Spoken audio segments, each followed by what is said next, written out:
कोटली की आवाम के लिए अच्छी खबर, आवाम को एक और सहूलत मिल गई। वज़ीर हायर एजुकेशन ज़फ़र मलिक ने सिकंदर अयाज स्टेडियम में कौमी बचत सेंटर का इफ्ताह कर दिया। कौमी बचत सेंटर के क़याम से शहरियों को रकम बैंक में रखवाने की सूरत में इजाफ़ाजात समेत पेंशनर के लिए सहूलियात भी मुयस्सर होंगी। इस मौका पर chairman KDA Chaudhary Mehboob, retired जज Mohammad Ishaq, deputy commissioner Kotli Amjad Ali Mughal, SSP Kotli Riaz Mughal और दीगर भी उनके हमरा थे। Divisional director sports Sardar Mohammad Yasin ने ब्रीफिंग दी। कौमी बचत सेंटर आवाम को सहूलियात मुहैया करेंगी, बैंकों से भी बेहतर सहूलियात मिलेंगी। वज़ीर हायर एजुकेशन ज़फ़र मलिक ने कहा कि आवाम की बेहतरी और मफाद में मनसूबे लगेंगे।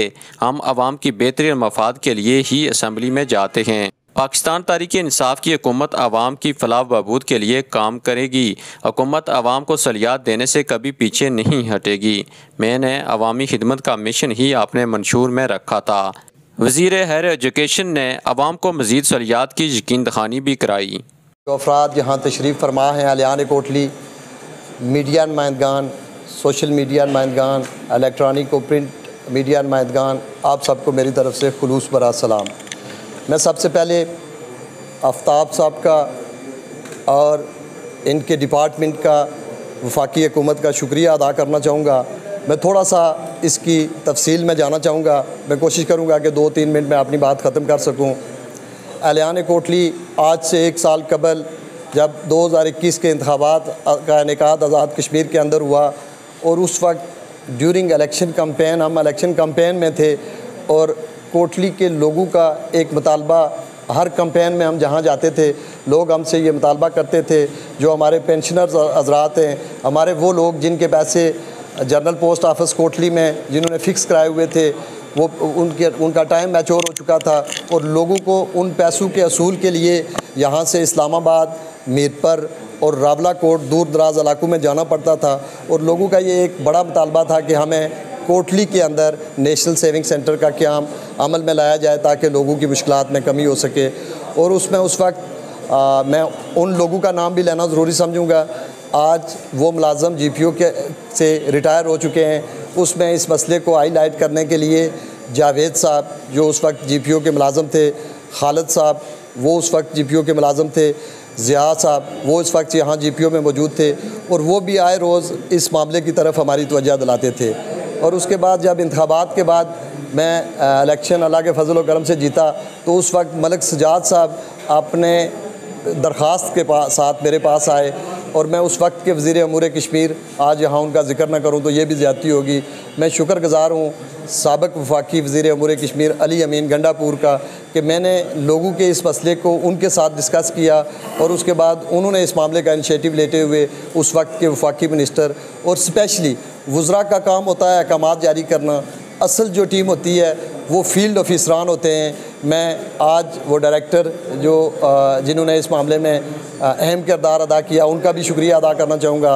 आफ्ताब साहब का ज़ाती तौर पर शुक्रगुज़ार हूँ कि इन्होंने इस मामले में ज़ाती दिलचस्पी लेते हुए आज कोटली के लोगों का एक जो दरीना मसला था उसको हल किया। इस पर मैं वफाकी हुकूमत का और इस डिपार्टमेंट के आफ्ताब साहब और इनके जुमला जो ऑफिसरान हैं उनका अलियान कोटली की तरफ से, डिस्ट्रिक्ट कोटली की तरफ से, बल्कि डिस्ट्रिक्ट पुंछ का मैक्सिमम हिस्सा जो हमारे साथ में लिखा है वहाँ के लोग भी मुस्तफ़ीद होंगे, उनकी जानब से डिस्ट्रिक्ट सुदनूती का मैक्सिमम हिस्सा जो कोटली के साथ जिनके आना जाना रहता है, जो शहर कोटली आते हैं, जो हॉस्पिटल में कोटली आते हैं और इसी तरह वो नेशनल सेविंग सेंटर से भी इस्तिफ़ादा हासिल करेंगे, उनकी जानब से मैं वफाकी हुकूमत और डिपार्टमेंट, आफ्ताब साहब आपका, आपके डायरेक्टर जनरल और तमाम जुमला ऑफिसरान का शुक्रिया अदा करना चाहूँगा जिन्होंने कोटली का एक बड़ा मसला हल करके हमारे लोगों के लिए मुश्किलात को ख़त्म किया और हमारे लिए आसानियाँ बांटी।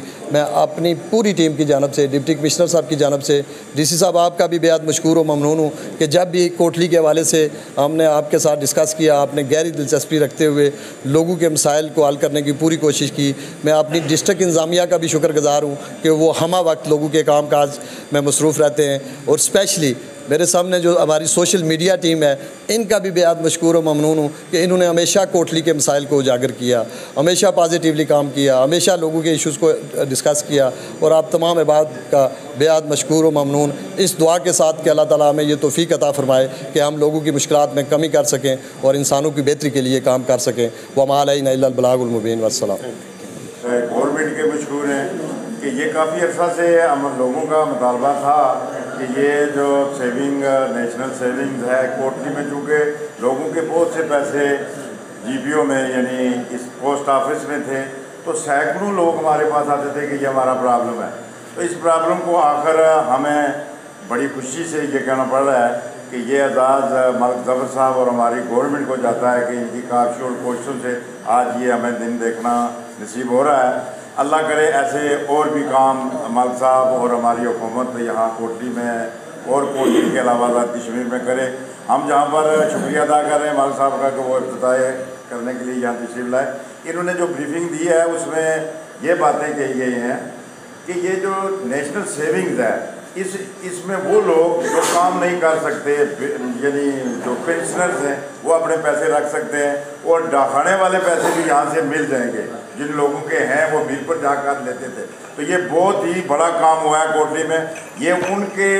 ये उनको मालूम है जो मेरे पास जाते थे कि भाई फ़ोन करें मीरपुर किसी को कि हमें पैसे मिले, पैसे नहीं मिल रहे थे। और फिर लोगों में एक अवाम पैदा हो रहा था कि शायद ये पैसे पाकिस्तान चूँकि दिवालिया की तरफ जा रहा है तो ये पैसे हमें शायद कभी मिलेंगे ही नहीं। तो ये सेंटर खुलने से कम अज़ कम लोगों का एतमाद बहाल होगा और लोगों के अंदर वो एतमाद आएगा और इस एतमाद के लिए हुकूमत आज़ाद कश्मीर की जितनी भी तारीफ़ की जाए वो कम है।